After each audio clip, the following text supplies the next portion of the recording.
Okay, so we'll go ahead and get started. Again, good day, everyone. Thank you so much for joining us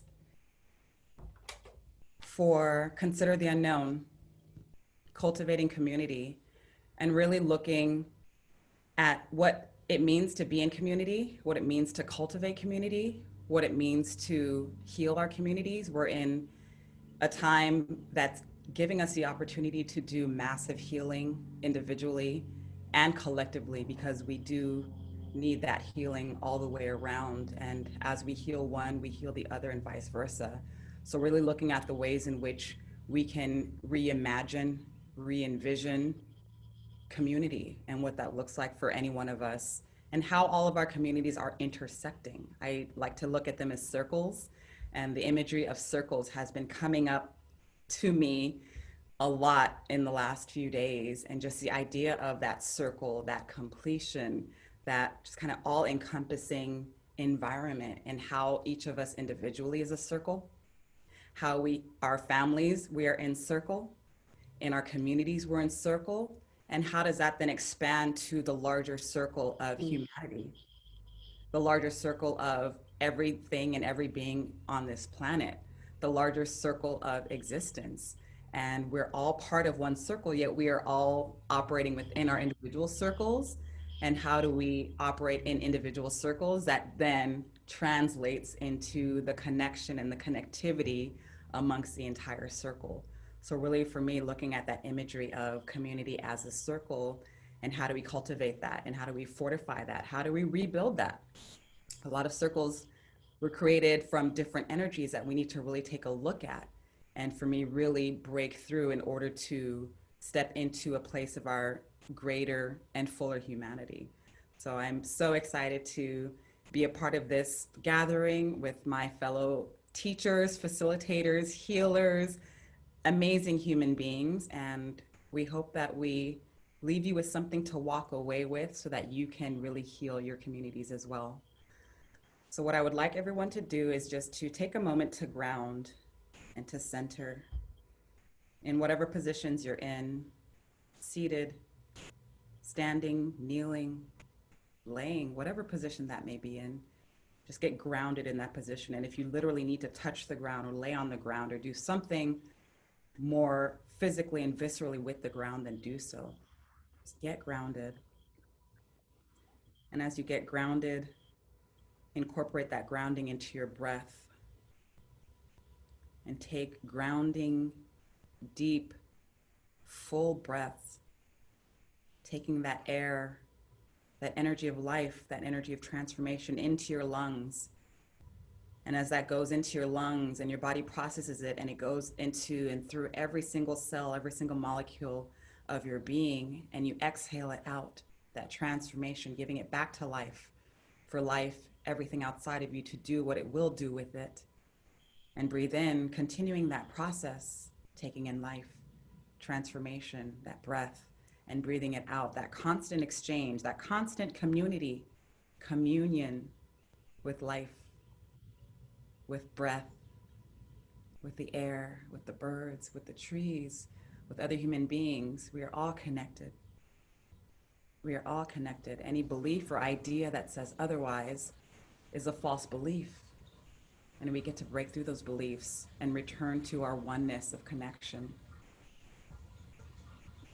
So continue breathing, being in that flow, breathing in and out, remembering your connection, remembering all of the communities you're part of.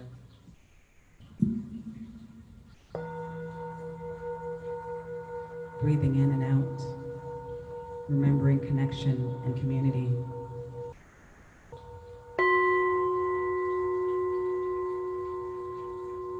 Breathing in and out, easefully, peacefully,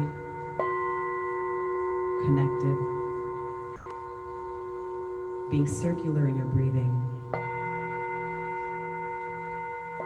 imagining the breath moving through your body and out of your body as a circle, encircling you, encircling everything around you, spiraling, spinning, circling, connecting, no separation, that circle, no beginning and no end. Imagine that circle, that community. We're in community all the time with life, with existence.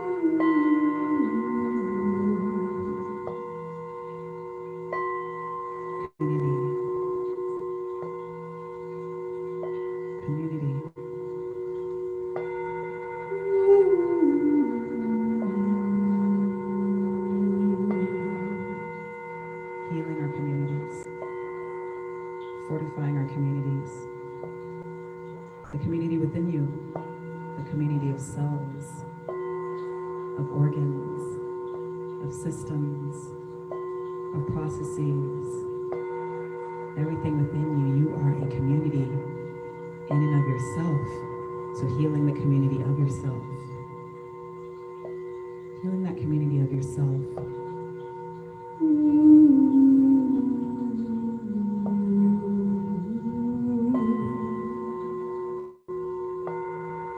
And as you come from the place of being a whole community within you, how do you take that outside into the world and cultivate community outside of you?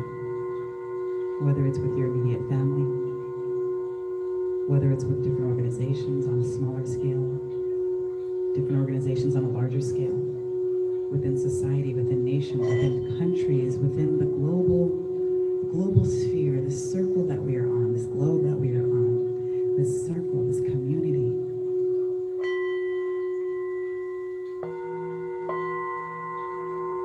Healing community, cultivating community.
Community.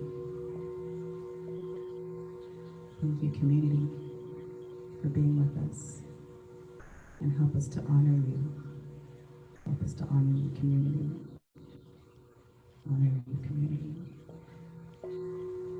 Honor you, community. At every level, from the micro to the macro. Honor you, community. Honor you, community. Honor your community. Cultivate your community.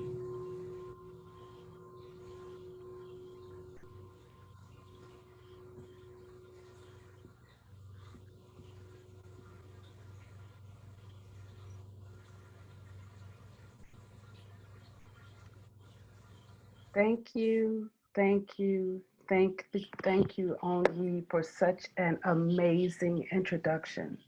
I loved everything about that, everything. Hello, everyone. La Coterie is excited to welcome you to the second edition of Considering the Unknown. In this dialogue, we are specifically exploring the possibilities of cultivating communities. My name is Mushim Soot. I am the owner of Masterforce and the founder of Masterforce International Leadership Academy. I will be your facilitator for this expansive conversation. In a moment, you will meet the rest of our esteemed panels of healers and teachers and facilitators who will share with you many facets of community from their various experiences. First of all, I just want to look at the word community. Community has been defined as a group of people living in the same place or having a particular characteristic in common. I love what Onyi said about the circle. Like we all are a circle and we're connecting. And the more we connect, the more our circle gets bigger. And then also, we're connected to the cosmos. So I do want to acknowledge Mercury retrograde for being present in our circle today as well, right? Now, if we actually look at the word community, we have two words working there. We have communication and we also have unity.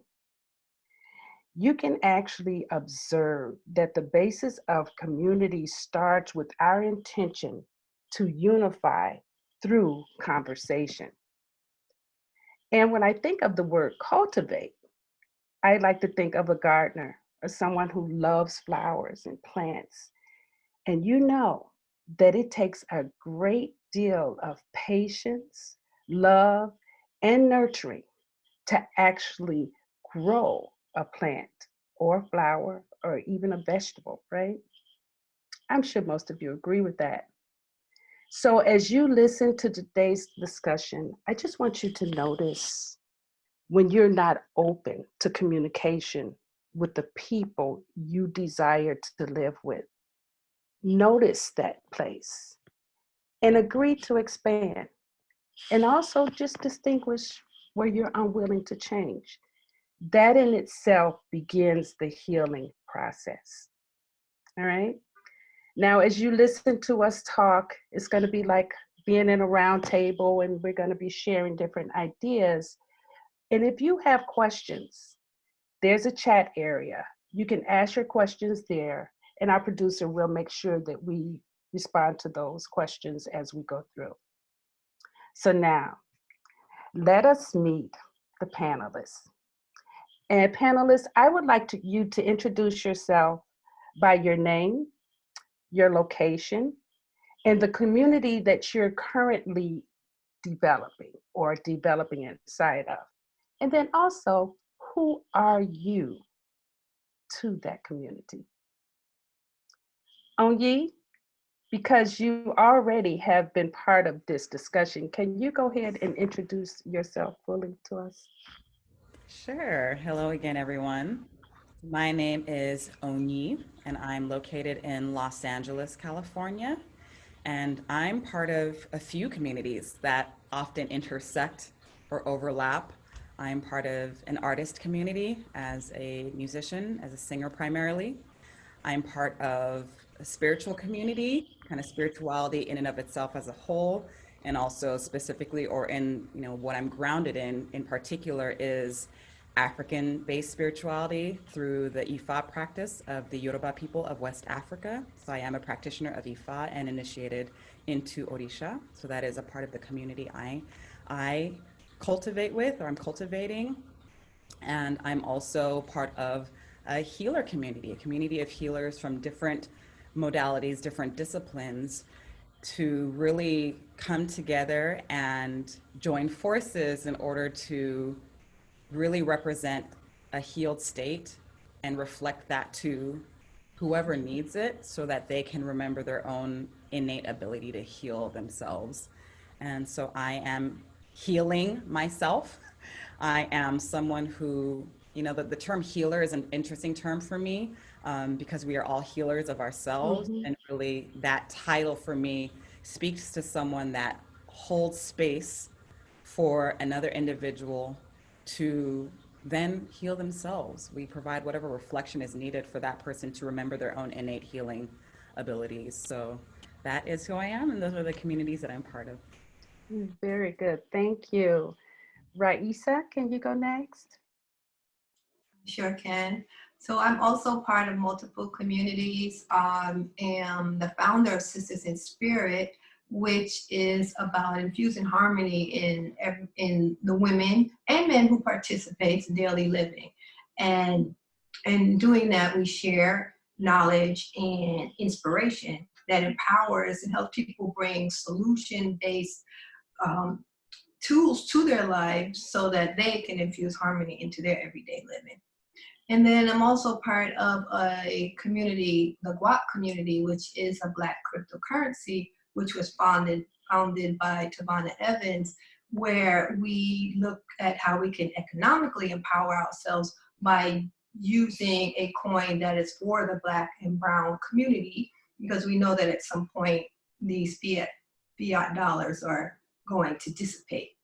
And then the third community that I'm in is the Secret Energy Tribe, which is a metaphysical ecosystem. They've got all sorts of modalities and tools that help you explore your uniqueness. Very cool. That sounds exciting. Okay, let's go ahead with Sonia Marie.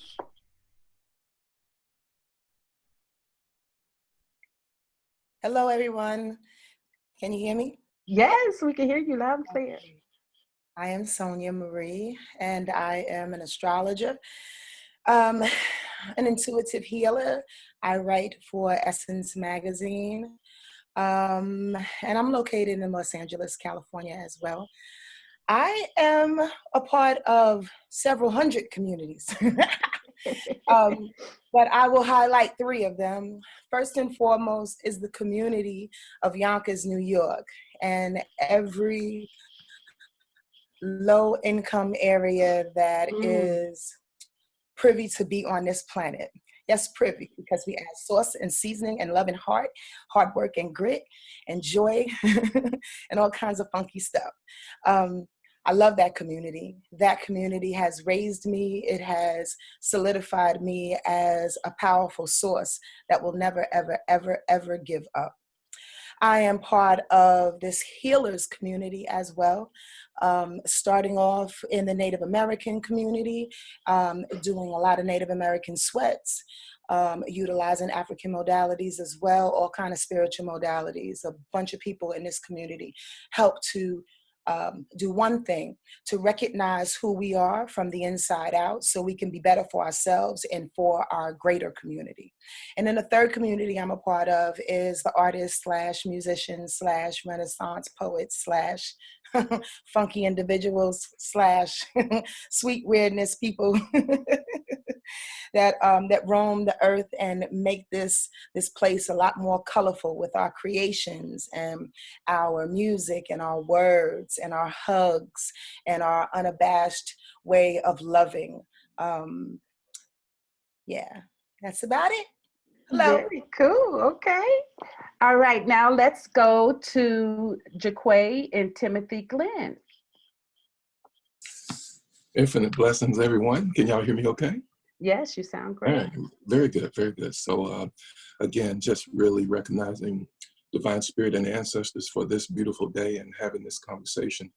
I think we're going to express two communities here. First is Light Leadership Institute for Transformation and Empowerment, which was started pretty much 20 years ago. We developed that the day after we got married, right? Mm-hmm. So the day after we just start developing that spiritual community, Light is really an organization that is committed to nurturing and empowering leaders. Okay, so that's an important part of what we do. And an extension of that is the Awakened Magi, or the Awakened Magites for those who are in the private group. And that's where we use astrology to navigate through the complexities of the psyche, and developing mind and a group of people coming together, committed to developing that collective mind is what we do over there. So you want to add on to any of that? Absolutely. I'm Jaquay Glenn, and I am his wife and co-founder of Light. And also I'm part of a community of sexologists and sex coaches in which we teach women to own their sexuality, and we help women heal from sexual trauma, taking back the power that was taken from them. And we're so honored to be here today. Thank you. Thank you, Tennessee, for loaning us Jaquay and Timothy. And last but not least, thank you, Ananda. Come on in. Peace, everyone. Hey, Mama Moo. Hey, love. So I am, wow, so I am Ananda Free, and I am in New Orleans, Louisiana. And let's see, I just got this whole wave that came through me. I was just like, okay. Yes. So the first community I belong to, the first tribe I belong to is that of humanity. That's first and foremost. And am divinely connected to people no matter where they are on this earth, whether they know of me or not. That's the first community. Second, Lee, I'm connected to my family in this home with my, awesome and exuberant and whimsical, zany children and husband, Zakai Free, our dog, our little cow, Nyla, and our ginger lion, Frankie. So that's the community that I live with and express with every single day. And that really helped to facilitate me to grow up even deeper and more vastly into my own destiny. Thirdly, I am the chief sweet weirdo of sweet weirdness. And so at Sweet Weirdness, we believe on making goodness the status quo. And so I extend through that so there I'm able to be my artist self, my priest self, my healer self, my full big body brown goddess mama self, and all of those ways of being that make me uniquely who I am, and invite other people to be a part of that. And then how they can do that is just by standing radiantly and lovingly and wonderfully in who they are authentically. And then last but not least, I am a priest and a sheshe in West African Orisha tradition and practices outside that hail from Yoruba land and what is now known today as Nigeria. And I'm also a priest of, or initiate actually, to Mami Wata and Voodoo. So that's who I am. Wonderful. I love all of the communities that are being represented here. We have the artists, the spiritualists, the healer, financial community, the metaphysical. And what I would like to hear, like if we were going to support people and knowing what it's about to even say that you're part of a community, what would you say are the 3 elements of a community that actually makes it solid, that would even have you say, I'm part of that community and I'm responsible for being part of that community? And anyone who would like to go first, either raise your hand or just start talking. And actually, can I interject before we go into that topic? Because something Yes. I did not say verbally here, even though I set it up for myself in my prayers before I got on the call. So it's always with me, but I think it's also important to verbalize, is just welcoming in and acknowledging the community of our spirit family, our spirit guides, all the beings that we don't see necessarily with our physical eyes, although some people may, but just welcoming in, honoring the ancestors because they are always here with us. They are us. Welcoming in and honoring the directions, welcoming in and honoring the elements and the elementals, all beings, plant, mineral, animal kingdoms, everything on earth, everything outside of earth. So giving honor and respect always to those beings and energies because they are part of our community. So Thank you. Thank you. Oh, were you gonna just do that? You weren't gonna answer the question? Okay, would anyone like to answer that question? Okay, Ananda? I was gonna, Mama Moo, I was going to ask if you could please just say it one more time. Because I got. So, yeah. So inside of a community, Yes. when we call ourselves, when we say that we're part of that community, Mm-hmm. what are the 3 things that you can see that exist that would have you say, I am part of that community? Like they're solid things. And we're looking at a conversation for other people to be able to place themselves in community. Right now, we have a complete disruption around the planet. And there's also community here, and we want to help people to find themselves inside of it. So what would you say are 3 solid things that people can actually look for in community to ground themselves? A sense of belonging. Okay. A sense of belonging and prayerfully camaraderie. And also having, how you say, like, synergy or like mutual, words are escaping me. Okay, so ethics, maybe, what do you say, core beliefs. I was looking for that. Like, those are some things that I would think that, you know, even if it's just 2 or 3 people, that's community. You know, sometimes people may think, oh, community has to be a whole big bunch of people, you know, that they are engaging with on a consistent basis, but it doesn't have to be that, you know. It can be 3 or 4 people that come together that are looking to cultivate, to raise and bring together, raise up vibrations, understanding, healing, maybe just to cook weekly together, right? Okay. Mm-hmm. Mm-hmm. So like nourishment, you know. Mm-hmm. I think sometimes people, how I've always landed in community is from a space of isolation. And then when I meet someone, they're like, yo, you're not by yourself. And those thoughts, ideas, and some of those beliefs, I have some of those things. And I feel kind of like on the fringe of my world. And hey, and I know some other people that kind of jive with how we feel. Let's meet up, or let's link, or let's start a group, or things like this. That's generally how it starts. That's the beginning. I call that like the honeymoon of community, right? Yeah, I like that. And I like the idea of isolation actually being used to connect us to others too. Mm. Right. You said, what were you going to say? You have something there too? Yeah, I was going to say that it's essentially made up of individuals who are contributing their own unique gift and complementary talent to a group. And so it's like you have that puzzle where everybody brings their piece of uniqueness and skill set to the puzzle. And of course, as you mentioned, Ananda, it's for a core belief. You have to have something that holds you together so that when times do get tough and you have conflict or any type of disagreement or even split on the path or how are we going to move forward, you've got that basic mission in mind so that you can continue to move forward peacefully and agreeably, even though you may not always totally agree. And then there's got to be, if it's a community that is meant to go long term, a community that's got some form of economic empowerment, right? So where are the funds coming from to sustain the community?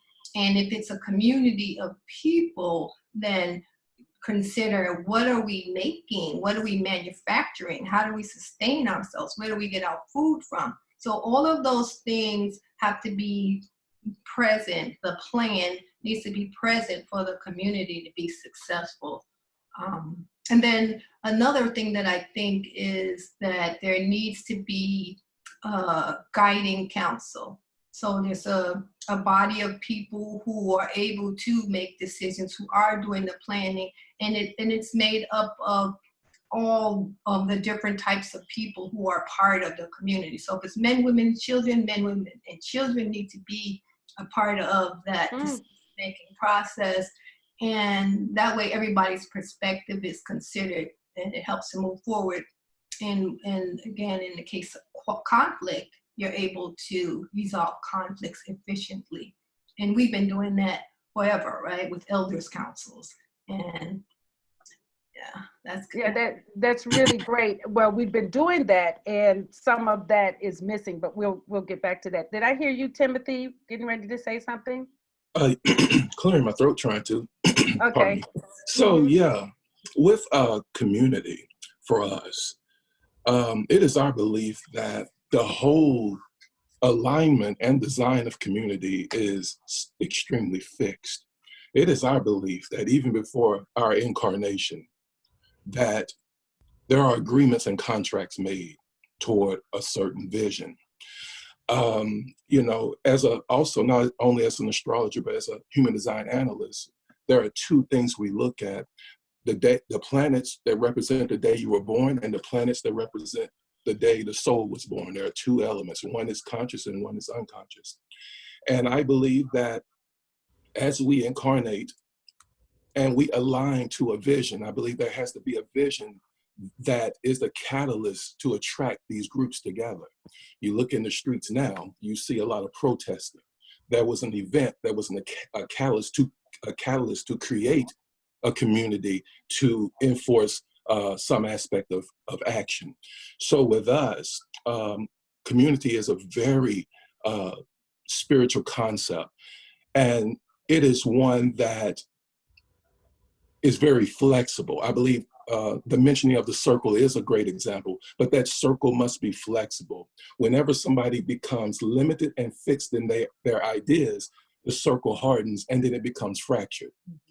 And especially in the Black community, our circle is fractured. We're from religion to economics, just to our everyday lives in connection to each other.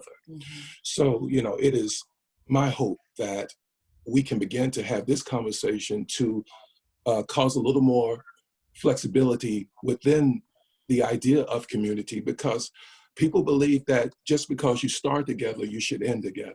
There are people who start in the community and their ideas and perceptions change about the vision going forth, and they may fraction off to do their own thing and develop another community, while those who remain still hold the vision that we agreed upon. So I guess, you know, to have a healthy community, we have to be willing to sacrifice our egos. We have to be willing to be accountable for our actions, our words, and our ideas. And if you are the person that you don't want to be accountable to anybody, you're just a rebel, I'm going to do my own thing, you're not necessarily built for community. And you don't reflect the healthy potential that a community can bring. And just to piggyback off of what you said, Ms. Sue, earlier about letting go of the ego and reflecting and thinking if you don't want to communicate with the people you call community. I think that, as she was saying earlier, conflict resolution is important. You have to have someone there that understands the psychology of the mind, the way they think, the way you process things, personality types.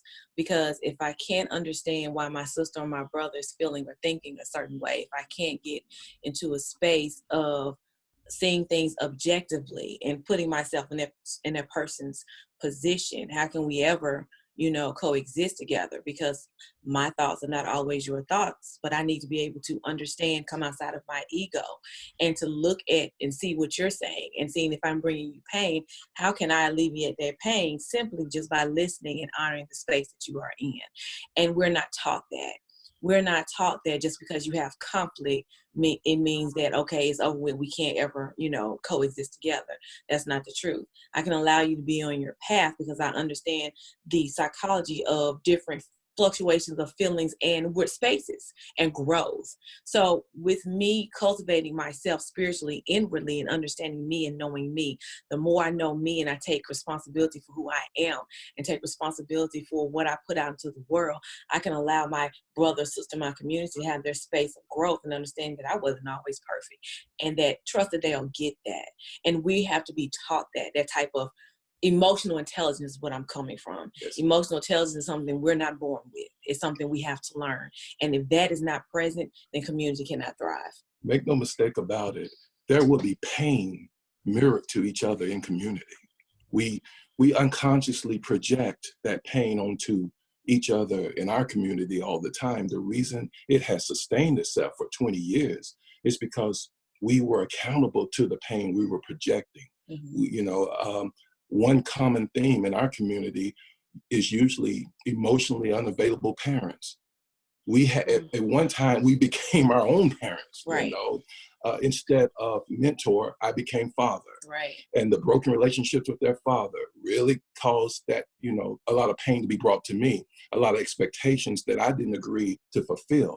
But nevertheless, through unconditional love, and I think that's the center of all communities, to love beyond the reactions of someone's pain can really grow that community and extend that to other people who are hurting as well. That's powerful. To love people beyond their pain. That's actually key. Sonia Marie, did I see you getting ready to add to this part of the conversation too? Kind of was, and then I stepped back. But since you called me out, maybe I can. Thank you. I'll add to it. It's kind of off the cuff of what each and every one of you have mentioned already. I wanted to share a dream that I had once. But before that, let me set up and express a little bit about myself. I've always seen myself outside of the community. And it's not to say that I was never or am never a part of the community. I've always seen myself as a special member of the community, like the rebel rouser, the one who throws the grenade in the middle of the circle, the one who, gets people going, like either through encouragement, through love, through a little disagreements or whatever. And I had this dream once because I believe I probably went to sleep subconsciously with this on my mind, thinking, I like these communities that I'm in, but I also feel like I'm kind of in and out of it and on the outskirts, and I have so many different communities, and I love gay people, white people, fat people, everybody, politicians, corporates, artists. Like I feel like I'm so spread out. So I had this dream once, right? That had everything to do with community. Bust this. It was nighttime, at least on this part of the planet, and God, Spirit, took me above the planet. As we go above the planet, we have this night vision of North America. Looking down on North America is all these little colored lights that are around North America. And I was like, wow, look at the city. And Spirit said, no, it's not the city. These are souls. And I said, souls? Souls of people? And it's like, yeah, they're souls of people. But what the thing about it is that you had a green soul of people over here. We had a white soul of people over here. We had a red soul of people, blue, all these different colors. But the crazy thing about it is that these little white souls and green souls were moving along the landmass looking for their groups, their colors, their community. It bugged me out because it made me feel like I often am just that one little speck that continues to go and find, okay, now the white community, okay, now the green community, okay, and the thing about it is that I stopped to judge that movement. I stopped to judge that what Ananda mentioned briefly, that moment of isolation. So I say all this to say is that somebody somewhere may not know how to go into a community, may always feel like they're on the outskirts or an outcast of a community. I think a big part of a community too is being able to spark other communities and then keep it moving. Like that lone soldier, and or better put, that Black Panther, that Mustang, that one who initiates and ignites, and gets the communities going. So I just wanted to share that because I think that that's important to know that there's so many different levels and contributions to communities, and that it doesn't always have to seem to be so kumbaya-ish, right? Because we're not necessarily always from that either. We haven't been taught that, and we shouldn't beat ourselves up if we don't have that feeling. But what can you bring? That's the real question, right? In community, it's about asking yourself, if I can't do what Ananda does and Onyi does, what can I do? I can make bread. I can drop it off at the door every day. You understand what I mean? So yes, that's powerful. And it reminded me of when I first went to college. I attended a predominantly white college in Lamars, Iowa. And here I was coming from, the city of Chicago. And I got there and I realized there was all this space, and it didn't concern me so much that it was all white people, but I just saw all this space, and I thought, why are all my people, why are all the Black people, congregating together in this small space in the city, and then there's so much space out here? And I remember the term someone was telling me, because culture shock, cultures do not come together because they're Right. used to their own space, right? But then I ended up living there for 10 years, and I loved it. That became my community, and they're still part of my community now. But so that's really great. Thank you. Love to So yeah, go interject. ahead. Uh, Hmm. and thank you so much, everyone who've been listening to. As I listen to people, then it helps me kind of formulate my own thoughts as well. So I appreciate everything that everyone has said so far, and I'm so glad you said what you said, Sonia Marie, because before you said it, what I was thinking about. So, and in the tradition of Ifa, there is a concept called Egbe, and Egbe, to really simplify it, means group. We have Egbe Orun, and Orun is heaven. So you have your spiritual club or group in heaven. And then we have Egbe Aye, and Aye is earth. So you have your groups on earth. And Ifa comes from the Yoruba tradition, the Yoruba culture, which is all about community, all about the collective. This idea of the individual doesn't quite make sense on a cultural level traditionally. And within Ifa, we believe that human beings, and I'll use human beings, but I see all beings, but I'll focus on human beings, are meant to come together in groups. And a lot of what that is, and I love that you brought that up, Timothy, in terms of the agreements that we've made. Sometimes the communities that are existing are consciously created communities based on specific events or something that occurred, and then people gathered as community to then address or respond to or react to that thing. And then sometimes a community is unconsciously, or chosen, but it is a group of people that reflect something specific to everyone else that may not on the surface level have that thing, but the work of that community is to then reflect back in a very strong way that aspect in people. And so that can look like what we consider superficial things, but it's not really superficial. A community can be a group of people that are from a specific tribe or speak a specific language. Then you have the community of a country. You have the community of artists. You have the community of all these other things because they have a specific vibration that they chose to have coming into this life. They have a specific destiny. And then you match up with other individuals who have that same alignment. And together in numbers, you are stronger and you provide a bigger reflection for everyone else to see that and then to see that within themselves. So whether that is the Egg Bay or community of all female persons or people who identify as female, what is our reflection to humanity? What is a reflection of children to humanity? What is the reflection of people who create art to humanity?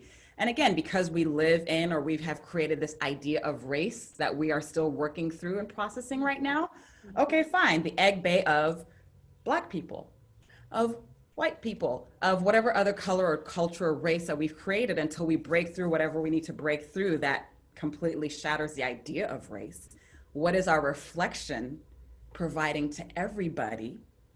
And to me, looking at the Black Lives Matter movement right now, okay, fine, if we want to use Blackness as the mirror and the reflection that people are focusing on right now in a very strong way than they did before, what is that reflection helping everyone to remember within themselves, whether it's how to be more of themselves or how they have negated themselves, which looks like the negation of a whole group of people. That's what I want. So I love that. And I'd like you to even expand on that, or anyone else inside of this. How do we go into a deeper look and examination of healing those aspects of ourselves that are being reflected during this time? Can you speak a little bit to that? Definitely. And I think it requires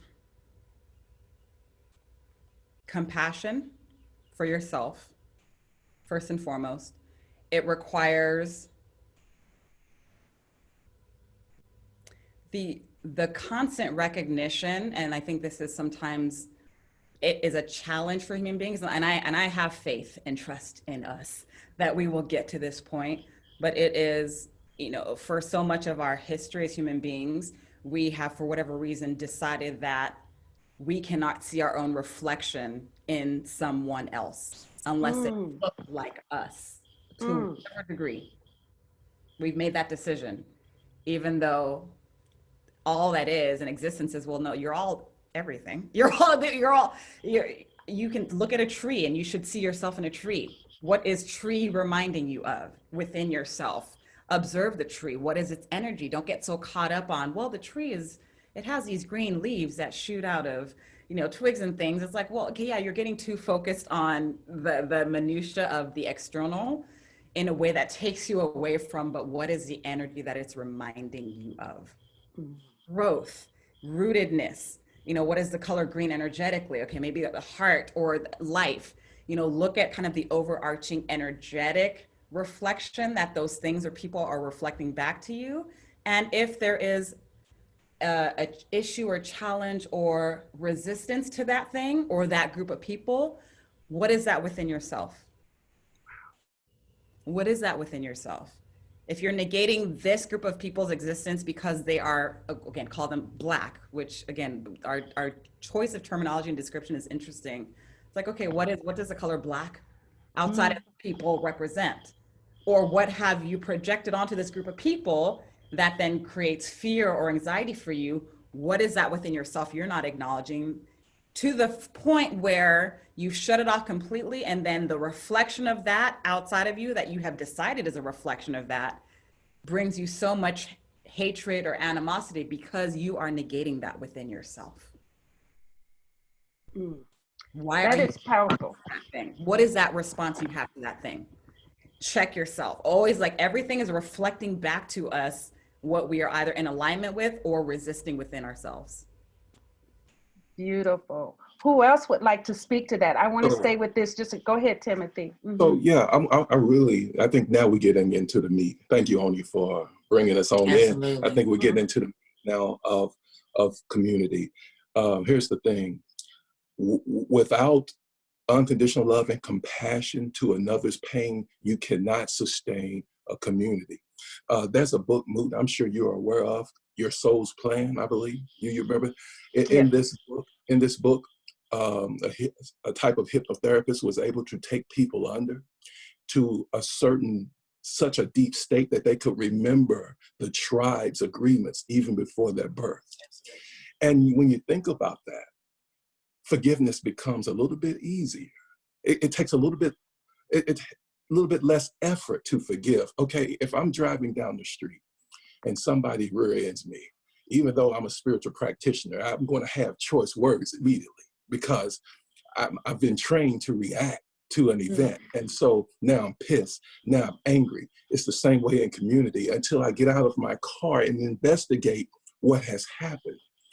Come to find out, an elderly lady just passed out. Now, instead of my own selfish, unconscious response, reaction, off of fear because of the unknown, which is kind of centered around this conversation. Once I got more intelligence about what has happened, it turns into compassion. So again, just because a community can go together doesn't mean it can grow together.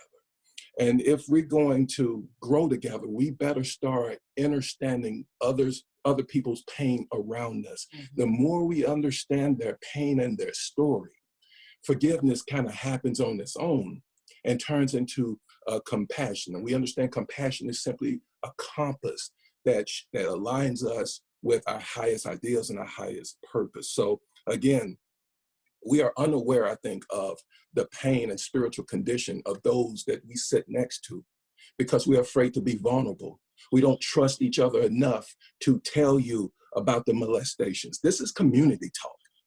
The pain, the sexual violations, the abandonment issues. People are hurting. And actually, it is pain that draws people into community. And that pain is transformed into light.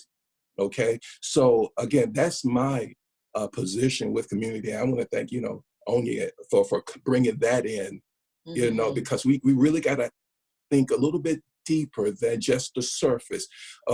You know, there is community by location, okay? I live at an address and there are people, I'm looking at the houses around me, that's community. We're here on this earth, that's location. But I think there is a deeper calling that is begging for somebody to respond, to come together. And I think that having this conversation is definitely leading us in the right direction to that. Anything? You good? Okay. Yeah, that's really great. And I want to continue. What is the healing? What other aspects of healing can we look at inside of the conversation? Go ahead, Sonia. I was gonna just go one level deeper, and I always say, kind of alluding to what Tim was where Tim was just about to go, is the fact that there's no real way to have a connected community if you don't know who you are and you don't know what you bring. Again, if you don't heal yourself. And I think the courage to sharing those private moments or those embarrassing moments of molestation or whatever else that's breaking you down, like Tim was talking about, those private moments with community can only come with those private moments with yourself. So again, with astrology, per my introduction, I'm always looking at it and I'm always telling my clients, look, even though you have a gripe with your mom, you have a gripe with your father, you have a gripe with your community, you have a gripe with your employer, what are you doing? What are you responsible for? We can sit here all day long and point fingers and place blame, but how do you dig yourself up out of this first and foremost? And I think that's a huge part of community building that we kind of surface. I mean, yes, we have to bring our gifts and our talents and our expertise, our know-how, our resources to make the whole better. But once the community starts to get better, trust and believe, your shit is coming out. Mm-hmm. After the honeymoon is over, after we come together and hold on, who you are, what you're bleeding is about to come on the community as well. So if not simultaneously, if not beforehand, we need to find a way to really go into us and call ourselves out. Sometimes I'm a bitch. Sometimes, I don't like to share. Sometimes, I can be a little standoffish. Sometimes I shut down and all the way out and I don't want to talk. Like, these are things about ourselves that we can really call ourselves in to say, okay, I see that thing happening, Sonia. They need you right now. Grab it, swallow it, understand what you're doing, and add to the community in another way, because your funk is not going to make it better, or whatever the case may be. Again, going in, self-reevaluating, understanding who you are, healing from that thing. And I think it always starts with the relationship with your mom. It always starts with that. Like, how we love ourselves and how we can self-heal is looking at how we relate to our mother, because she's the first one that we really fell in love with. She's the first one that we had that connection with, that shows us how we should love us. We see how we love us, then thus we love the community outside of her. Make sense? Yeah, it makes a ton of sense. I guess one of the questions that I'm left with is, what about that part of the community that does not have the foundation at all to start from? Our communities are totally disenfranchised on many levels. I grew up without a mother, father, on the street, and all you heard people say was pull up your bootstrap. And there's no such thing, you unless you have a great imagination. But how do we, because right now what's going on, and when we look at it and we see these young people out here, what message about community is missing for them? Well, in my opinion, you asking me, or is for the collective, or collective? But you can go ahead and then we'll go around. Go ahead, Sonia. Okay. Just to answer that question, I think one of the major components that's missing from these young people, truthfully, is permission. I think it's permission. I think they have the gusto. I think they have the energy. I think they have the physical prowess. I think they have the spiritual prowess. I think they are ready. I think sometimes what they do is they look to adults for permission They look to their parents, their teachers, their professors, their elder community for permission to shine. Even though they may be rebel rousers and out there, there's an innate part of them that says, can I be my highest self? Can I be my best self when you're not? Like, how does that work? How do I cross the street and you didn't give me permission to cross the street? Am I really, does that make sense to y'all? I'm just making sure that I'm clear. It makes sense, but I think that there's also another element that don't care about permission. Yeah. Would that be true too? What I mean is like, it's the subconscious permission. Okay. Understand what I'm saying? Yeah, It's not like, okay, baby, go ahead, cross the street. Right. No, it's us doing the healing. At 50 years old, me knowing that I need to say, hey, I got to clean out my stuff. As I clean out my stuff, it's okay for you to clean out your stuff. It's okay for you to have that spiritual prowess as well as having the rebel rousing spirit to go out there and do something. You understand? Because it's forever cleaning. And to answer your point real quick, when you say when somebody doesn't have anything to start from, and they don't have that mother, they don't have that father to look to. First of all, I always say that your mother and father have one responsibility. That's to bring you to the planet. Yeah. Catch that ride and get to the planet. That's right. They're not obligated to house you. Not at all. That's right. Anything outside of birth you and get you here. And once we're here, we have the spiritual fortitude to uplift ourselves. It's hard as heck. Nobody's saying it's not difficult to do. Mm-hmm. But if you're here, you have your own set of ancestors. You have your own set of guides. You have your own set of community that you will start, whether it's in a group home and it's the government or your grandmother took you and raised you. It does not matter. You still have love. And if you have yourself and your spiritual prowess to uplift yourself through meditation, through the things, just sit with you. Sit with you and ask you and your ancestors, what can you do? And answers will come. I don't want to go on because that's perfect, because part of social engineering has been that if you don't have these things, if you don't have the nuclear family, if you don't have that, if you don't have money, then you're doomed to fail. And I'm with you on that, Sonia. Literally, our parents are a portal. Our mother is the portal to get us here. We came on a mission, and we have to download and remember what that is. And if we continue through, we'll find it, and we'll find a community of people to continue to help us. But I want to go deeper into that, but I want Ananda, and then I see you, Tim. Go ahead, Ananda. So the thing that keeps popping in my mind is getting roomy with love. And I said that the last time that we were on here with a panel discussion. And so how Spirit is bringing it to me in this moment is part of cultivating community, especially with the youth, is one, not being intimidated by them, by loving them, by seeing them as our own children. Does that make sense? Yeah. When we can see these children or these young adults as ourselves, it makes a world of difference in how they engage us. I have been on the bus. I have been in different places where young people have engaged with me. They didn't even know what I did or what, you know what I mean? I might not even know that they are going through something major, but just by smiling and saying hello. And that's the spark of even starting the conversation, of burgeoning on a community. You understand what I'm saying? Does that make sense? Yeah. And I think going back to what you said before, for me, in my personal existence, I grew up with two parents in the household, but they were highly dysfunctional. One was Muslim, one was Christian, non-practicing. I somehow, through my mother, ended up in the Mormon church. I was Mormon from the time I was 10 to 17, and I had to look at being excommunicated possibly because of my sexuality, so I left, right? So then in that world, but the whole time, I can tell you from when I was really small, from like 8 years old, the only identification that I had of spirituality was like priests, like white body Catholic priests, on TV, or nuns, right? And like the minister, like the Baptist minister, which scared the hell out of me because I went to church and I was like one time and I was like, that's the Holy Spirit. If that's the Holy Spirit, I don't want that. And imagine that some years later, I'm a priest that gets mounted by Orisha, like on a pretty consistent basis, right? But anyway, I was always looking for a higher power.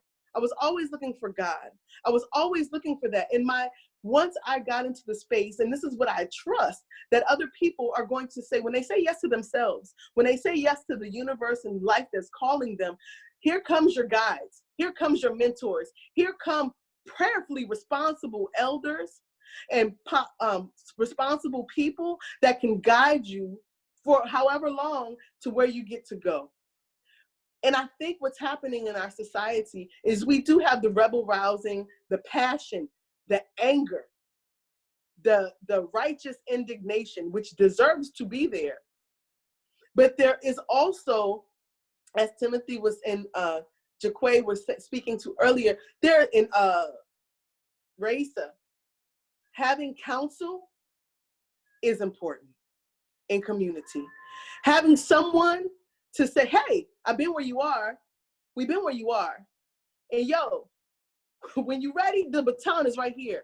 And you know what I want you to do, young blood? I want you to take this baton and pass me. I want you to take this and build upon what we have here in this community, right? Community in itself, to me, doesn't stop right where we are. We're looking at generations from now. We're looking at legacy, you know, in the community of our family and our spiritual communities. If you're not looking at that through economic freedom and empowerment and through whatever spiritual practices that you're practicing, then it's not going to be much of a community for long. It will collapse in and on itself. I know I tested a couple different spots, but that was all like right there. Yeah, no, that's great. Come on, Timothy, keep it going. Okay, so just piggybacking off of Ananda, when you were talking about when they come in and they don't know, I think we forget the importance of eldership.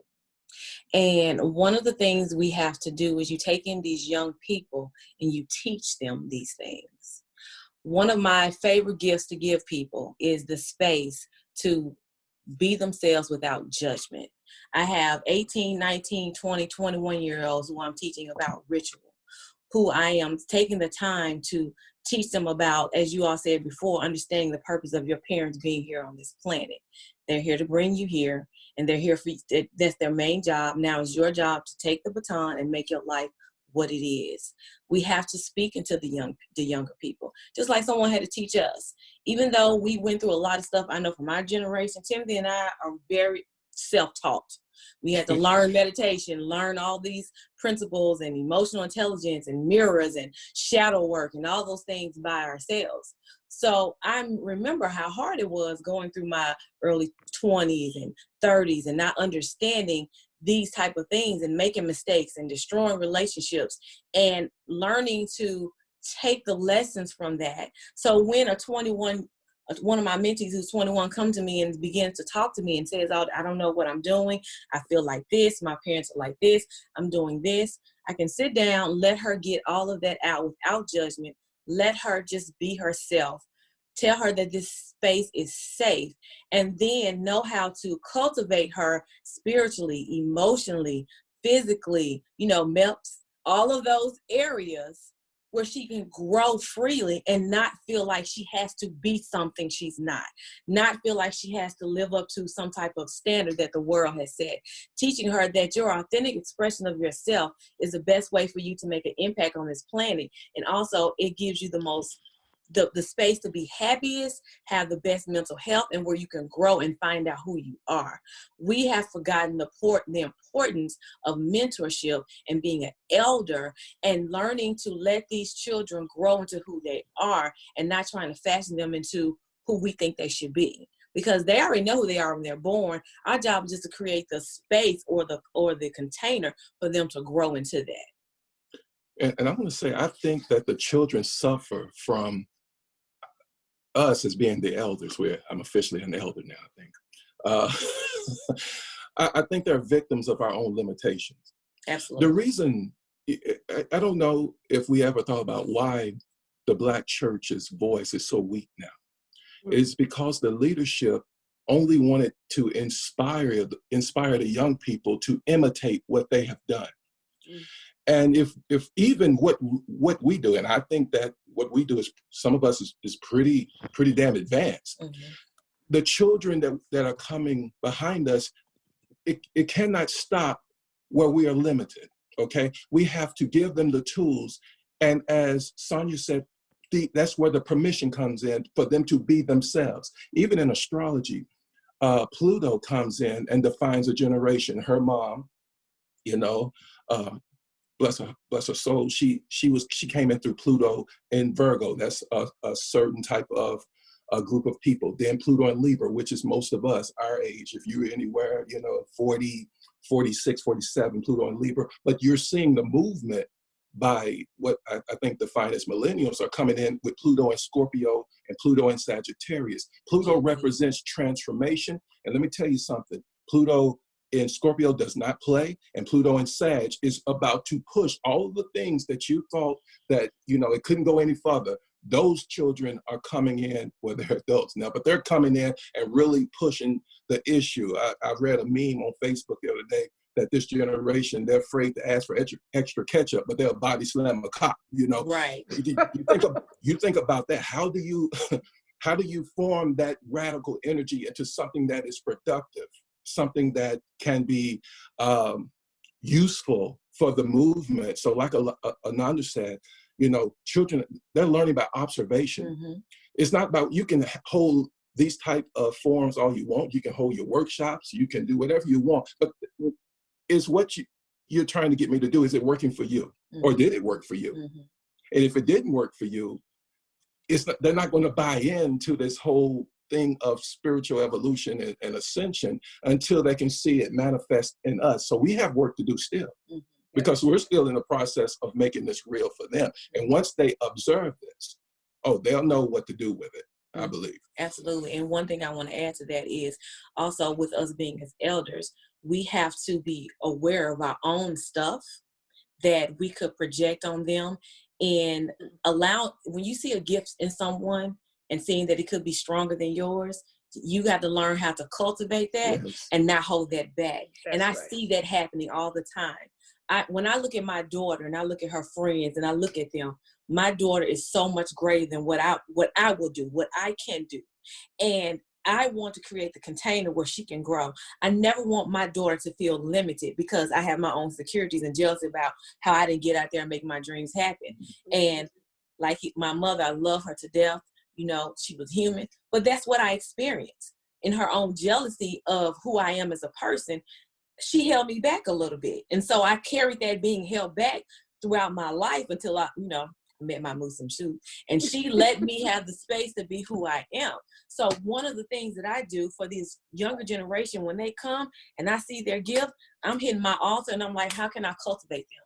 Because it is my job to speak into those little girls. And then when I can't go any further, tell them, look, this is your turn now. I don't want to put my limitations of who I am or what I think on you. You can grow beyond what we ever thought. So we also have to be aware while we're speaking into those kids. Don't limit them. They are here. The next generation here to take us on over the hump. Mm-hmm. That's right. Raisa, come on in here. Let's hear what you have to say about this one. Yeah, so I'm thinking that we're working a little backwards with them because we did not create community for the youth. And human beings are naturally social. We naturally gather in families and tribes, but we now have a generation that is in isolation. And simply from a mental health perspective, to be isolated is going to make you distressed and off balance. And so the first thing that we can do for them is what we're doing here, which is saying, okay, well, what is community? Helping them understand what community is so that they can embrace community. Because right now, the me generation doesn't understand community. And they need that understanding or understanding in order to have some balance in their lives. And that's the role that we can help them with. And Jaquay, I like what you said about not stopping them at our limitations, because they came here with the mission and the plan and everything that they need in order to take us to the next level. We just need that piece, that community piece, which was split apart, just cracked by the crack generation, right? That's where we really lost it. And so from that point forward, we haven't had as many whole families, which would institute community. Wow. So would you say that that what we're experiencing right now is like the beginning of a recovery phase? I definitely would say that, yes, because you can see that in the gathering and the coming together. Black Lives Matter is not just bringing Blacks together, you together, it's bringing the world together.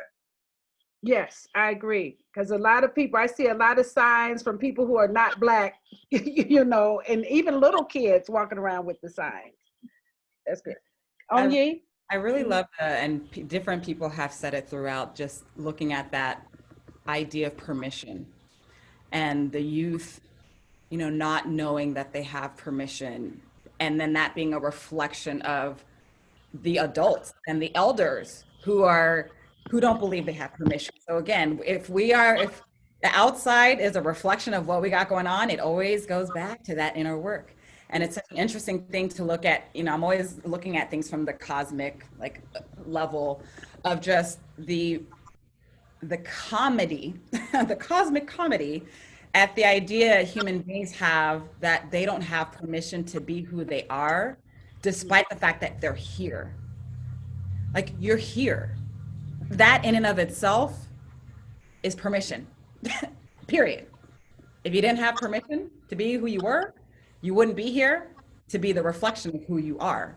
So it's like just really healing from these deep, like, existential levels that we just, for whatever reason in our human development, we've just been holding on to these very strange ideas that we don't get to be here, we don't have permission, and therefore we're going to again project that out onto someone else or groups of people to say they don't get to be here, they don't have permission. So there's a massive healing of that from, again, the individual and expanding out. And the second point, I feel like I had a lot of points, but the second point, something that you said, Mama Moo, is, when you don't have those examples, so let's say a parent figure, or even again, let's look at the Black or African experience in the US for those who came here through that process of extraction and enslavement, of those broken circles, those broken lines, like families were broken, like lineages were broken, disconnection from spirituality and all those things were broken. And for me, a big part of the healing across everybody, elders, adults, the youth, is ancestral practices. It's healing the ancestors. And, I think some people can come to a hard stop. Obviously we have DNA testing and all these different things. And, there's a lot of people, I'm privileged to be able to know my ancestor line from the get-go.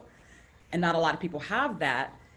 And yet we continue to forget how powerful and connected we are to everything. So even in that brokenness, you can literally say, you know what? I have no idea who my people were, where I came from. I don't know what that line is, but I want to connect to the ancestors. So I'm going to speak that out into existence and say, ancestors, I want to connect to you. I want to connect to you and show me who you are in the ways that I will understand and in the ways that are relevant for me. And watch how things shift. Literally watch, literally watch how things shift. Someone who doesn't have a mother figure. I think, again, we get so caught up in the physicality of things. We do two things.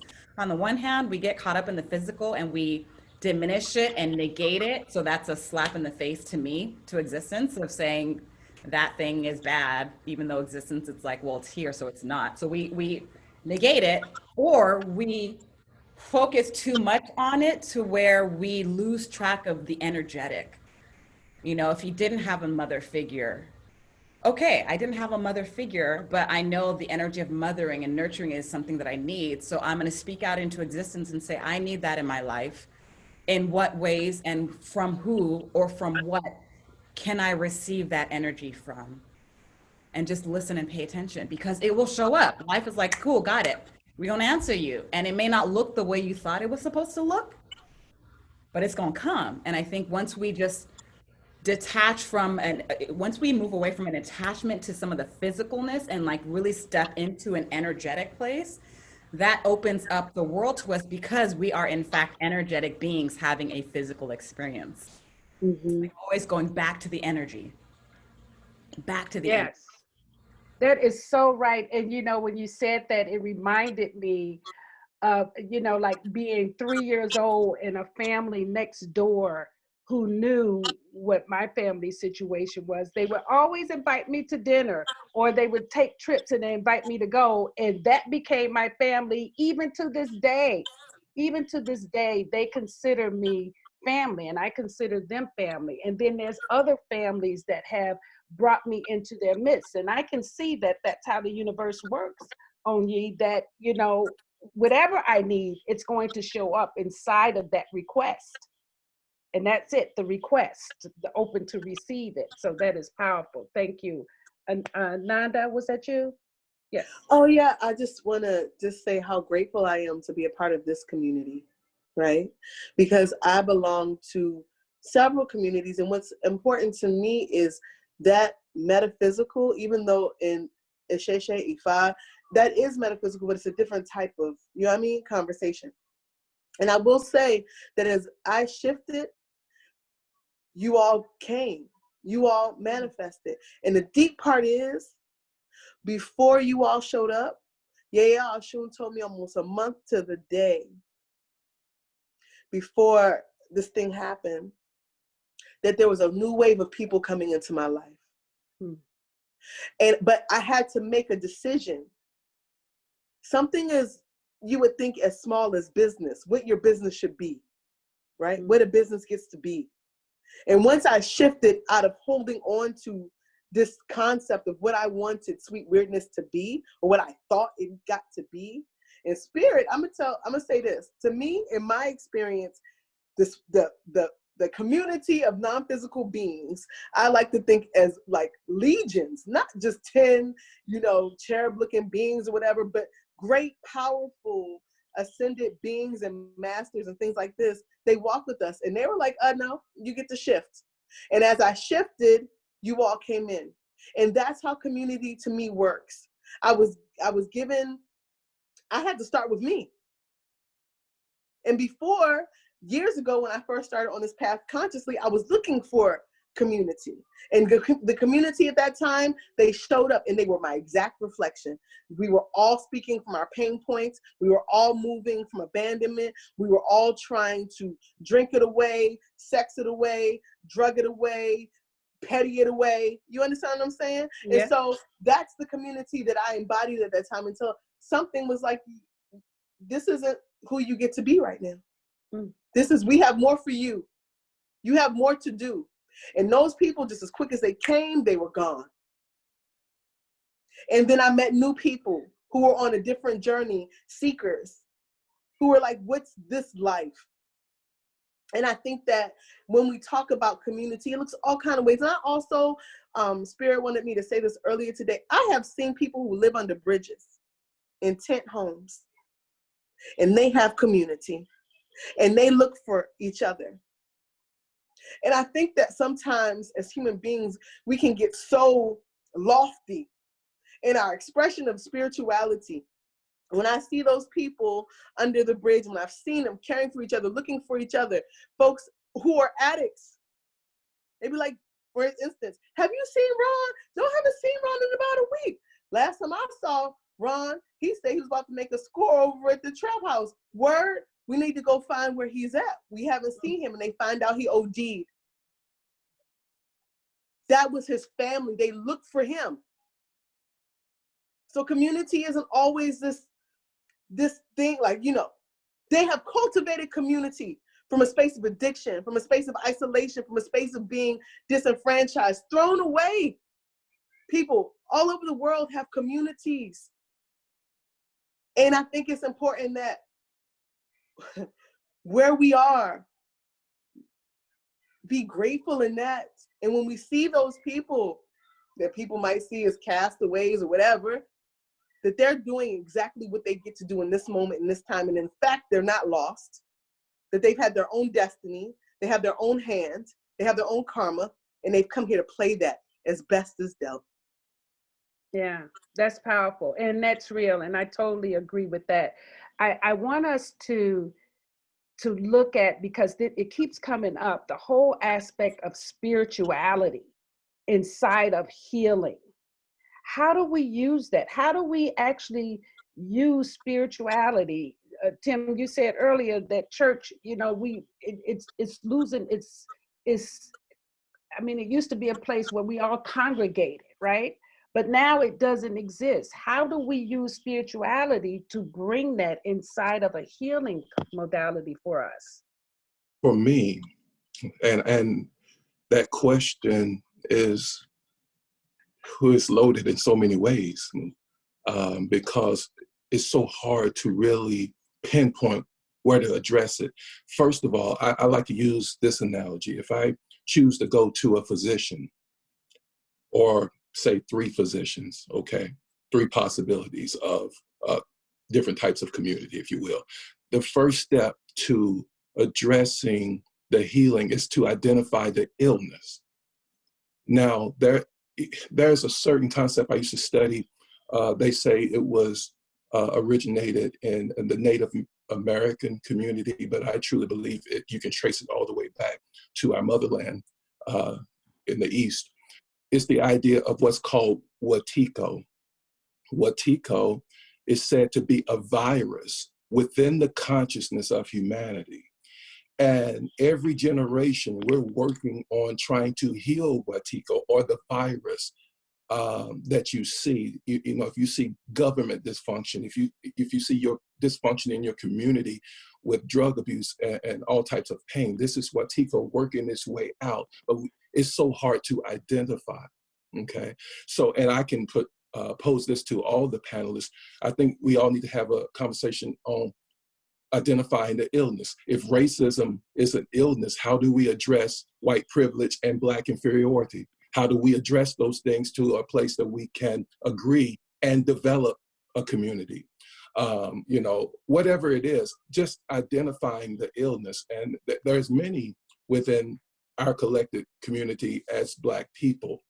When you think about post-traumatic slave syndrome, the trauma that we have endured, and it's embedded in our very DNA. You can't understand what's happening just by the reactions of people today. You got to go back to where the trauma began, and you're looking at hundreds of years of exhausting trauma that we can't even articulate anymore into words. Now, the only way that we can speak the language is to go into deep levels of spirituality. And spirituality is not pretty. Spirituality is a deep initiation into the pain of humanity.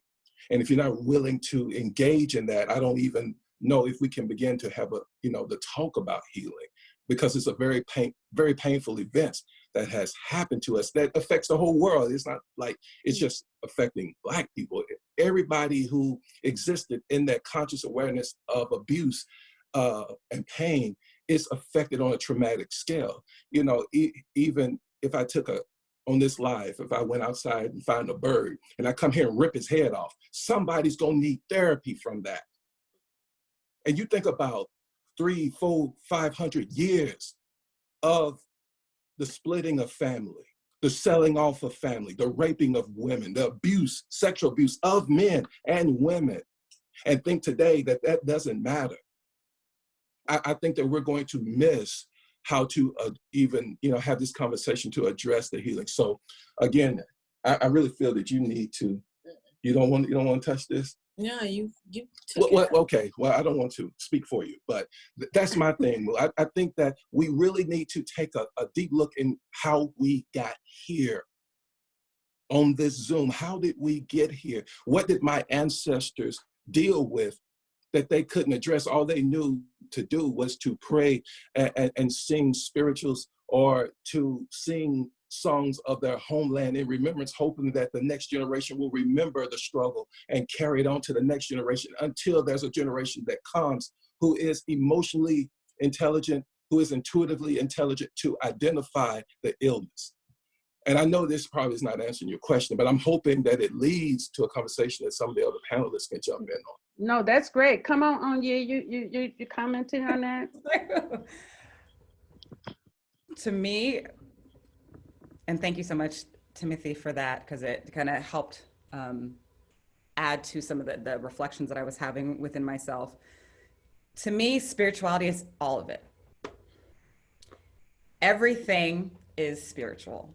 And I think that is one of that decision that was made at some point collectively or within specific collectives that then permeated all collectives. But that idea that spirituality is like, you have your spirituality, then you have your life. That is the thing. Mm-hmm. You know, and I look at my own tradition that I'm practicing, which I had to, I mean, it was within me, but I had to activate it by making a conscious choice to do so because my parents didn't practice our traditional faith. But even the calling it a traditional faith, it's just, you know, Ifa was part of the Yoruba culture. We are Yoruba, we speak Yoruba, we think Yoruba, we eat Yoruba. We like, everything is just a part of how we speak to the deities and how we make offerings and ceremony and ritual. The things you offer to the deities are the things you eat. So there's this, that interconnectionness of spirit. Again, we are spirits having a physical experience. Our bodies are in our spirits. Our spirits are not, it's not like body spirit. No, you are the spirit, and your spirit chose the body that you have because it knew that you were going to learn whatever lessons and teach whatever lessons you needed to teach and learn through that body. So it chose it. So looking at everything as spirit, because I think, you know, the expression of spirituality through religion, through indoctrination, through all these different tenets is what has really created a discombobulation for people, because then it takes them away from the recognition that spirit is everything. How you treat that spider or that ant and how you treat that tree is going to reflect out into how you treat person. Doesn't matter. It's how like your reverence for or negation of life on all levels, from the micro to the macro, it's all coming from the same place. So spirituality is everything.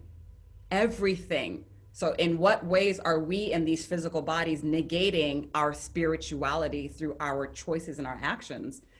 And, you know, one of the things that, you know, I really go back and forth within my mind is, you know, looking at the treating certain things as diseases or dis-ease. Because I think on the one, if that is the permission slip that is going to help people to heal, then by all means use the permission slips. Again, looking at permission. So permission slip, something that gives you something outside of you that gives you the permission, but you are the ultimate permission slip. So all these different things that we have, whether it's religion, whether it's calling something a specific thing, whether it's using ritual, these are all permission slips at the end of the day that help us to go back to reminding ourselves that we are ultimately the permission slips. We're here.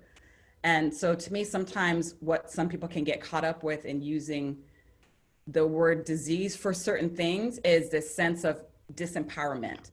Here's this thing that came into me that's causing me to have this experience. And sometimes what I challenge people to do is say, well, what is the choice? If you can either replace disease with choice, or even within a disease situation, what is your agency?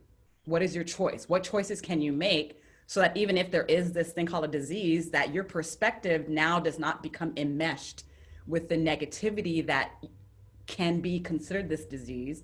Because it's how do we shift our thinking to remember our connection, to remember our agency, to remember our power, to remember our permission, to remember the community that we all are. It's just this, and that's to me the spirituality. Yes, that's perfect. Sonia Marie, oh, who's that? Who's that saying? Is that Sonia Marie? I thought Raisha was going to speak, but Oh, I was trying to see. Aisha, was that you? Sonia first. Okay. Well, actually, I didn't have too much to add to that, other than the fact that what kept coming over and over in my mind, probably based off bits and pieces of what we all were saying, is the fact that from an astrological point, and I'm going to piggyback on what Tim said about Pluto, but also about a whole bunch of astrological aspects and points that have happened over the centuries, and that's happening now, is that based on astrology and based on the configurations of the universe and what's happening, I think there's a big part of the global, the historical community, in my opinion, that needs to give reverence to evolution. And evolution is, to me, in my mind's eye, and us referring it to community, is how each generation, Each century adds on to the next. Each generation's Pluto position adds on to the next. Like everybody has their job, everybody has their involvement. Not one person's generation is less than or better than the other. We're actually helping each other to set us up for the art and for the advancement of where it is we all need to go, wherever that is. And it probably never will end, or maybe God will just get pissed off one day and she'll be like, you know what, pull the plug, you know? But but we don't know that. We can only stay in our job and from where we are. You know, our ancestors did the best that they could and passed the baton. Those before them did the best that they could and passed the baton, and so on and so forth. I also wanted to add too, in regards to where we're going, and Tim can build on this if he'd like, that the North Node is a huge component in our skies, right? In our illustrious universe. And it often tells us where we're going, right? It's like our purpose. It's the general of the sky. And the North Node changes every 2.5 or so years. We just got out of the North Node being in Cancer, in which the last 2 years we were all focused on family. We were all focused mainly on the nuclear family, right? We were focused on ourselves. We were focused on nourishing ourselves. The spa day was a big deal for the past 2 years. Increasingly is what I'm saying. Like it was more trending, so to speak. You know what I mean? Everything that had to do with cancer information. Our mothers became a little bit more important, so to speak. Like how do we nurture ourselves? How do we nurture our mothers? How do we nurture our nuclear families? And then we switched into Gemini. And this North Node in Gemini actually expands the circle a little bit. So it's sticking with my point in regards to evolution. Now we're in a space from an astrological point that we're evolving from our nuclear, our concentrated nuclear information and love to now like a little smaller, expanded space. Gemini has to deal with resources and information in a smaller community, a local community, you understand, in which we're on par, allowing Gemini North Node to lead us in a space to take care of now our little community, and it continues to grow. When it goes in another 2.5 years into Taurus, the North Node it'll have to do with not only a bigger community, but quality of living. Like we have to trust. We have to trust in ourselves, in our universe, in the unfolding of what is happening. Yes, it comes with the push and the pull and the rebellion and the protest and some being sleepy, truthfully, some dying off, some being reborn. But it's always a rhythm. And oftentimes human beings, because we are so intellectually prowess, we want to overthink the process of evolution, the process of actually where we're going, where we're headed, where it's necessary. It's already planned out in a sense. Although we co-create this situation, there is a way to go. And if we trust the way to go, astrologically speaking, spiritually speaking, physically speaking, emotionally speaking, just trust it. And trusting comes from being quiet, in my opinion. Trusting comes from knowing who you are. Trusting comes from sitting back and recognizing your part in the little part that you can play. It doesn't have to be so, somebody just said it, just show up. Zakai, Ananda's husband, just show up. All you got to do is show up with who you are. Okay. Thank you. And you know, I'm so grateful that you put the astrology in, because that was my next question, you know, to actually for us to begin to really look, because that's part of our community too. I mean, we keep acting like it's not, but it is. We're all in this. Go ahead, Raisa. So no, just briefly. Of course, it's all spirituality. We're spiritual beings having a physical experience. So everything is going to be spiritual. And externally, we really do need each other. That's the physicality, right? So we are out there exploring a universe. We're working together. We're building and destroying together. And as we learn our way, we'll learn how to work together better in stronger communities. And then also, the only place that we really need to go alone is within, to sit down and take the time to meditate so that we know what action to take. We know and remember why we came here and what our unique role is so that we can take that on. Very cool. Thank you. And I just got word that it's time for us to round it up and wrap it up. So what I'd like to do is I'd like for each one of you to give last words, give some last words before we go out. And actually, Onyi, you're going to take us out. But I'd like for everyone to just, give us a sense of where you are right now inside of your piece and what community is for you in this moment. Go ahead, Sonia. Yep.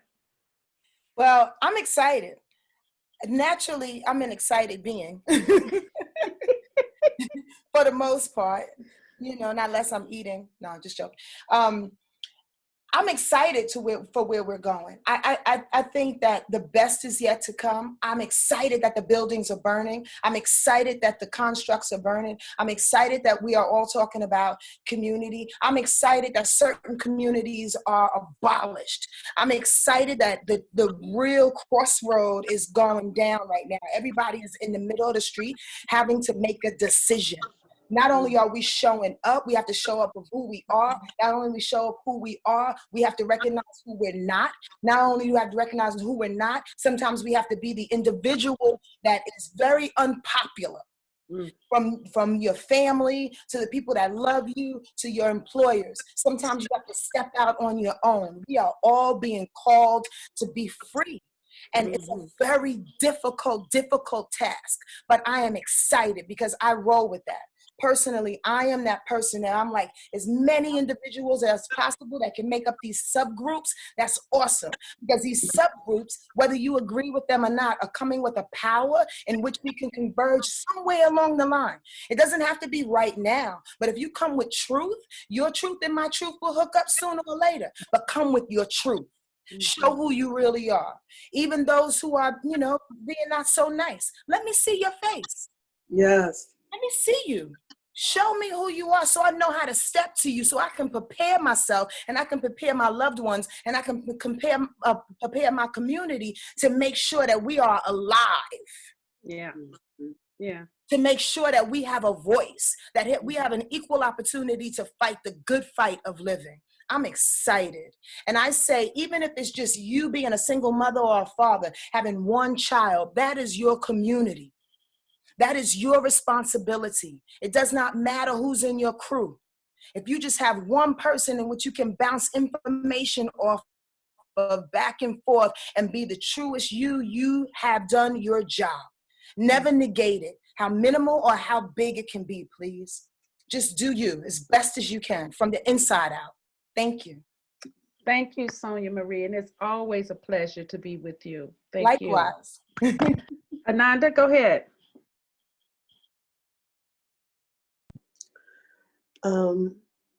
I think what the last little bit that keeps coming to me is just the community of family, and that people understanding that your family is not just your blood relation. And most people have very tough, challenging relationships with their family of origin. And that when we are seeking to heal, that we will seek family that are not blood connected to us.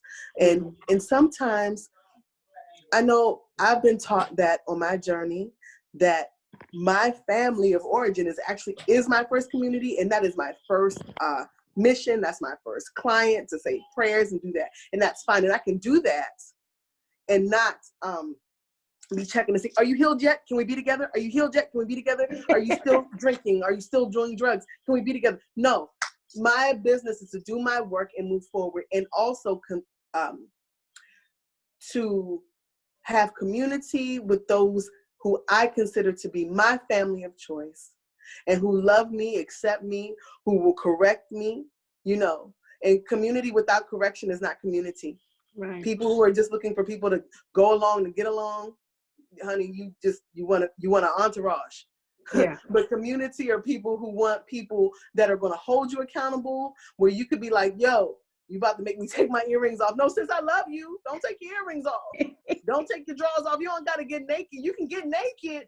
Like with us, you can be yourself. You can heal. Drop all that stuff right here. We got you. I see you. I love you. You know what I'm saying? But all those other negative forces, Ajogun, like some people like, but you need the negative for positive. That's fine. They got you to this point, but now they get to go on about their business. They actually ready for you to open the door so they can go on and mind their business and go attach to somebody else, and you go on in your destiny and stand radiantly and proudly in who you are. And that's that community. And I'm so honored to be a part of this community. I'm so honored to be meeting other people, for other people to be watching this and they be like, yo, as Sonia Marie says, that's my tribe. What's your email? What's your IG? How do I get to know you? Please don't tell me about my ass too soon. Let me get comfortable first, you know, like that. Because I believe just like the people out in the street who are protesting and they have community there, they still have to go home and reckon with who they are, and sit in who they are, and pull out that bottle of Jim Beam and pull out them cigarettes and be like, man, that protest whooped my behind today. And I still got some issues over here I get to work on. And who gets to facilitate? I get to say yes, but who gets to guide me into that space so I can just take a respite, you know, breathe and heal and reset and get it back out there again, right? Powerful. Yes, thank you. And it's always a pleasure to be with you too, Ananda. Thank you and your lovely family for loaning you to us for a little while. Raisa, your final words. I think that true community gives us the power to expand our own uniqueness. And as we join together for a common cause and just lock in our piece of the puzzle into the whole, then, you know, we take that individuality to make it a whole, and we begin to see wholeness. But sometimes we don't see that in the community because it is not the right space for us. If we're not able to expand our uniqueness, then that's not the right space. And so then we just move on to the next community, which is be one that will support us. So don't give up is basically what I'm saying. If you don't find your community home initially, you know, keep going, keep moving forward with that intention, you will. Thank you. And thank you, my sister queen. It's always a pleasure to be with you too. Thank you. All right, Timothy and Jaquay, your final words.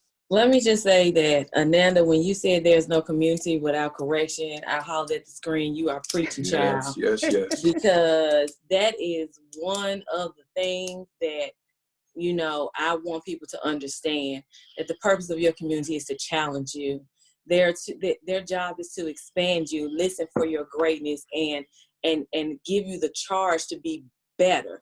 And we can't do that if we're not able to correct each other. So, Ananda, I love when you said that, honey. I hollered when you said that. And Ms. Raisin, when you said that if you can't expand your unique self in your community, that's not the community for you. And I will expound on that. If you can't take correction from your community, if you can't be vulnerable to your community, if you cannot listen and willing to do the work to work out your issues with your community, then that's not the community for you either. But what I want to say is that I see community as having a collective purpose, and you must seek that out. Yes. You come together for a reason. Seek out the collective purpose of your community, and then cultivate and support each other in your individual gifts so that purpose can be fulfilled and you all can shine together. That is what I want to leave everyone with, is that you do have a purpose for being together, and each individual piece, even here on the Zoom today, I'm looking at everybody's background and what everybody brings, and what we all did, we touched every part of every individual soul that was on here today. We all have our place and what we speak to and how we speak to it, and they would not be able to understand and be fulfilled if we didn't have our individual gifts that we're giving to collectively, and we found our purpose together. Powerful. Yeah. So again, blessings to everyone here. So grateful to have this opportunity just to hear this powerful ancestral energy come through all of y'all. Y'all are beautiful vessels. As Sonia was talking even about the astrology, you know, yeah, for sure. The there's so many things at play. One, I was just speaking on within the group with the Mars-Neptune conjunction, which is demanding us to identify who we are now. And even in our silence, we are screaming today as to who we are. Even when you think there was a time we could hide and not speak on anything and just relax. Today, there's a demand for identification. Who are you? What is your business here? You know, so we're being spiritually integrated now, not only with our own identity, but on a collective scale as well. And that North Node in Gemini, you know, Geminis get a bad rap. You need to make a decision. You're indecisive. You either this or that. But the highest spiritual element of Gemini and in that North Node is to go in the direction of integration. How do we integrate all of this darkness that we are looking at, and not be distracted from the darkness and running to the light, running away from this pain, okay? It reminds me of a special prayer that I'm sure many of you may be familiar with. I used to think it was spiritual bypassing to do Ho'oponopono, but the more I observe today, when I turn on the news and I see something I don't like, whether it's Black people or Black and white people are all nationalities and ethnicities coming together and hugging, loving each other. That warms my heart. But what do I do when I see the KKK walking down the street, protesting, trying to uphold a system of oppression and separation? You know, what do I do with that? I love you. Please forgive me. You know, that Ho'oponopono prayer comes in. Now, why would I ask for forgiveness for what somebody else is doing? Because we are in this together. We share a collective energy, a collective spirit on this earth. The collective shadow, especially. So the things that you are arguing at, cussing at, that is the very ingredient for your own transformation. If you can integrate that into your own experience and know that a part of you is invested in that, or you wouldn't even have noticed it. So if we can integrate not only the light parts, but the shadow parts, I think that the power and structure of community will continue to expand, and we will all eventually be elevated in this season. And thank you all for having us today. Thank y'all. Thank you, Timothy and Jaquay, for being with us today. And I'm going to close, and then on Yi, I'm going to throw it to you to take us out with your closing, and then a musical piece would be great. And I just want to thank everyone for participating with us, and to let you know that you can find the recording of this on our YouTube channel called Le Coterie. And then we also have a website where you can find out any information if you want to contact any of the panelists. And we look forward to the next edition. And believe me, we don't know what that is just yet, but it will come to us. So thank you. And Onyi, if you would continue. Thank you. And it's a pleasure to be with you as well. Thank you so much. Thank you, everyone. Thank you. I just love all of you. I am deeply honored to be in council with all of you, to be co-creating, co-facilitating, co-learning with all of you. So thank you so much for all of the words and all of the energy, and everyone listening, because you are co-creators as well. We are all in this together. And I just keep thinking circles and circles and healing the circle. The circle, you know, it looks like a finite object, and there is an aspect of that in some ways, but it continues and continues and continues. There's no beginning and there's no end. So really healing that part of us that is infinite, that has no beginning, that has no end. And thank you, Timothy, for speaking on just the loving everything. And I think we have this kind of sugar-coated cotton candy idea of what it means to love, or what love is. And love sees everything. Everything. It sees it all. To love is to see. You may not prefer what you see, but it's here, so it's valid.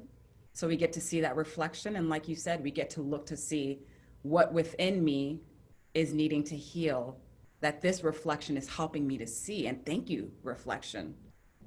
Thank you for helping me to see that. And for me personally, as I see myself more, as I recognize my own permission to be here and to see all parts of me, I continue to expand in my love for all aspects of humanity. And the more we sit in that place of knowing we have permission and loving ourselves and healing the community that is us individually, we're then more fortified to step into a place of gathering and being in community with everyone and everything around us. So it's all of it, the all that is, the all that is. And I'm going to close, and the song that I sang in the beginning was for Oshun, and Oshun is a Orisha within the Ifa tradition, within the Orisha tradition, that deals with community and connection and flow and an expression of God's love and God's beauty. Everything is here, everything exists. It is beautiful because it is here. And she reminds us of connection and community. The river flowing, water is connected. Water is connected. The power of water is in its flow, is in its connection. So what I encourage you to do is, as you go about your day today, look to everything around you and recognize the energy of community in everything around you. Look to the trees, they are connected. Look to the creatures, they are connected, all creatures. Help them, let them help you, remind you of that connection and that community so that you can go out and be a reflection of that as well in everything that you do. So if everyone can place your hands on your heart. And in this moment, remember the community of everyone on this call. As you breathe in gently, easefully, peacefully, fully, breathe through your heart. Let that breath connect, surround, envelop, move through your heart. Because though we have our differences on the surface level, in body form, in our minds, yes, there is that distinction. But we are all connected. And it is through the heart that we remember our connection. So move with heart, lead from heart, see hearts, listen to the heartbeat, listen to the heartbeat. Be in love with you. Be in love with all that is. Be just in love. Because love is the community at the highest level.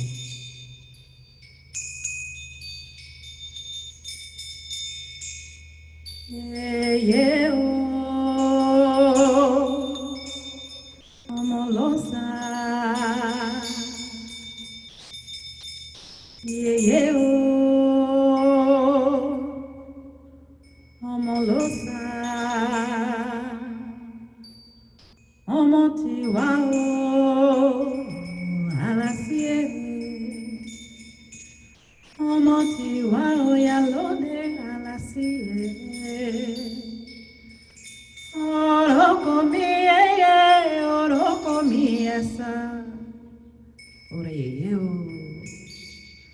orokomi, eh, orokomi, esa. Bati uma soroko. Ye olude. Ye olude. Bati uma soroko. Ore, ye,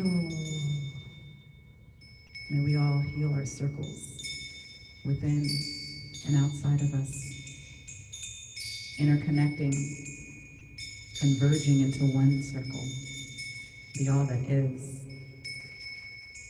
May we remember our wholeness and our healedness, our healed state. May we carry that vibration everywhere we go, in every moment, and be a reflection of the connected circle that we want to see outside of us. Ashe, and thank you so much for the permission to be here. We are here, we have permission. We are here, we have permission. We are the permission.